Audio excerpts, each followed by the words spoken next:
Maintenant, je passe la parole à Tcheren Korulsan, qui, elle, est membre d'un forum en formation en Turquie, à Istanbul plus particulièrement. Voilà.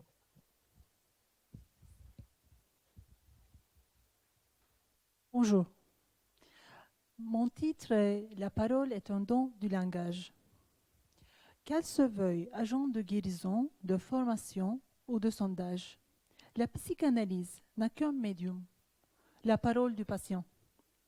L'évidence du fait n'excuse pas qu'on le néglige. Or, toute parole est appel, une réponse, dit Lacan au tout début dans le discours de Rome. Il a fallu d'abord revaloriser la parole pour lui redonner sa dignité, comme il disait dans le séminaire 11. Parce que Lacan évoque dans le discours de Rome qu'on peut suivre à mesure des années passées cette aversion de l'intérêt quant aux fonctions de la parole et quant au champ du langage. Il cite les problèmes actuels de la psychanalyse sur ce propos et les interprète comme une tentation qui se présente à l'analyste d'abandonner le fondement de la parole. La tâche de l'enseignement de Lacan consiste à ce premier temps de démontrer que les concepts freudiens ne prennent leur sens plein qu'à s'orienter dans un champ de langage quant à s'ordonner à la fonction de la parole.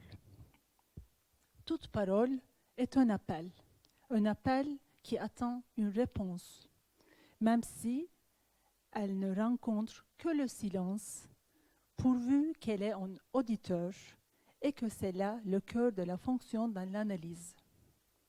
Si l'analyste ignore la fonction de la parole, en se rencontrant avec le vide, il cherchera une réalité qui comble ce vide au-delà de la parole. Il me semble que pour cette raison, Lacan accuse les analystes de la deuxième, de la troisième génération après Freud, qui se sont employés la théorie psychanalytique à suturer ce vide. Dans le séminaire 11, Lacan remarque que le statut de l'inconscient est éthique. Les analystes sont responsables de sa présence et de la perduration de la psychanalyse. Il faut évoquer la question que Lacan pose. Qu'était donc cet appel du sujet au-delà du vide? C'est un appel à la vérité à travers les appels de besoin de l'analysant. Toute parole nécessite un lieu d'adresse pour se déployer et toute parole implique l'autre. Bien que la parole engage parce que son appel amène une réponse du sujet. Elle engage le sujet face à l'autre, mais elle engage aussi le sujet face à sa parole. C'est un engagement auquel se tient le sujet. Il y a une expression, tenir sa parole. Ce n'est pas sans raison. Bien que l'inconscient existait avant la psychanalyse, c'est l'écoute de la psychanalyse qui a décidé sur son existence et son émergence dépend du dispositif analytique. Dès le début de son enseignement, Lacan cherche à savoir comment l'expérience analytique, qui n'a que la parole comme médium, peut avoir un effet sur l'inconscient, puisque l'inconscient est structuré comme un langage. Et cette structure qui donne son statut à l'inconscient, alors l'inconscient n'est pas un chaos, mais il y a sous le terme d'inconscient quelque chose de qualifiable, d'accessible, d'objectivable. Et dans ce cadre, le symptôme peut se défaire par le biais de la parole. Dans le séminaire 11, Lacan indique que l'inconscient est de l'ordre de non réalisé. Là où quelque chose d'autre demande à se réaliser, il peut se réaliser ou se fermer. Dans cette discontinuité, quelque chose se manifeste comme une vacillation. Il n'est pas étonnant que le refoulement y déverse quelque chose. Il dit, Lacan, que c'est le rapport Olympe de la faiseuse d'ange. Dans la fonction et champ de la parole du langage, Lacan définit l'inconscient. L'inconscient est cette partie du discours concret en tant que transindividuel qui fait défaut à la disposition du sujet pour rétablir la continuité de son discours conscient. Le discours concret et transindividuel, c'est le langage. Puis Lacan continue. L'inconscient est ce chapitre de mon histoire qui est marqué par un blanc ou occupé par un mensonge. C'est le chapitre censuré. Mais la vérité peut être retrouvée. Le plus souvent, déjà, elle est écrite ailleurs. Et il énumère là où on peut le trouver. Il indique qu'on le trouve dans les monuments, qui est le corps. Cela veut dire que le symptôme hystérique montre la structure d'un langage et se déchiffre comme une inscription. Les formations de l'inconscient, qui ne peut être évoquées que par la parole, touchent de façon intime à la vérité du sujet. Lacan ajoute dans ce passage qu'on trouve la vérité aussi dans les documents d'archives, ce sont les souvenirs d'enfance, dans l'évolution sémantique, ce sont le stock et les acceptations du vocabulaire particulier à chaque sujet, et dans la tradition, les légendes et les mythes de l'histoire personnelle. Et dans la trace de son histoire, il dit. Le sujet demande l'analyse pour faire sens à l'énigme des symptômes.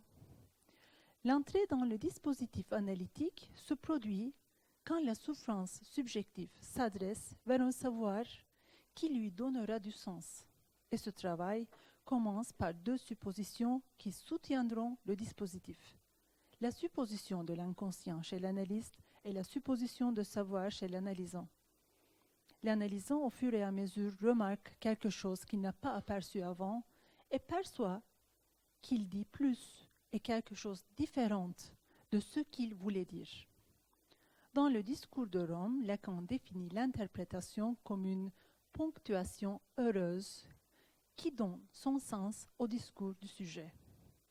Un sens qui est produit par le patient, non par l'analyste. Pour cette raison, Lacan privilégie la coupure de séance comme un instrument interprétatif et attend de l'interprétation de produire des vagues. Selon Lacan, l'interprétation vise à dévoiler cette vérité du sujet. Il fait une distinction entre parole pleine et parole vide dans le discours de Rome. Il déclare « Nous avons abordé la fonction de la parole dans l'analyse par son biais le plus ingrat, celui de la parole vide où le sujet semble parler en vain de quelqu'un qui lui ressemblait à s'y méprendre. Jamais ne se joindra à l'assomption de son désir. C'est une parole où le sujet n'a pas une place de protagoniste. Il sera là, oui, mais il sera effacé de son discours. Tandis que dans la parole pleine, il s'agit de la vérité du sujet. Dans ce même texte, il affirme « Soyons catégoriques ». Il ne s'agit pas dans l'anamnèse psychanalytique de réalité, mais de vérité. Parce que c'est l'effet d'une parole pleine de réordonner les contingences passées en leur donnant le sens, les nécessités à venir, telles que les constitue le peu de liberté par où le sujet les fait présente. Si la vérité pour le sujet est le plus intime, mais également ce qui est étrangère, ce qui permet au sujet d'approcher sa vérité, c'est la parole pleine qui engage, qui fait acte. Quand même, il faut accentuer que toute vérité ne puisse pas se dire. En conclusion, Lacan accentue le fait que la psychanalyse est une talking cure, car elle est dépendante de la fonction de la parole. Si la parole constitue notre principal outil de travail, n'est-il pas nécessaire de nous interroger sur ce qu'est au juste la parole? La fonction de la parole s'avère fondamentale afin d'orienter la cure. C'est pour cette raison Lacan, dans le discours de Rome, évoque l'ignorance de cette fonction de la part des psychanalystes et ajoute que ce champ de notre demain soit tombé en friche. Bien que Freud n'avait pas articulé une théorie sur la parole et le langage. Il s'y réfère toujours et il développe sa théorie sur ce texte. Pour conclure, je cite une dernière citation de Lacan. La parole, en effet, est un don de langage. Et le langage n'est pas immatériel, il est corps subtil, mais il est corps. Merci de me donner la parole et je remercie particulièrement à mes collègues libanais de me donner la parole.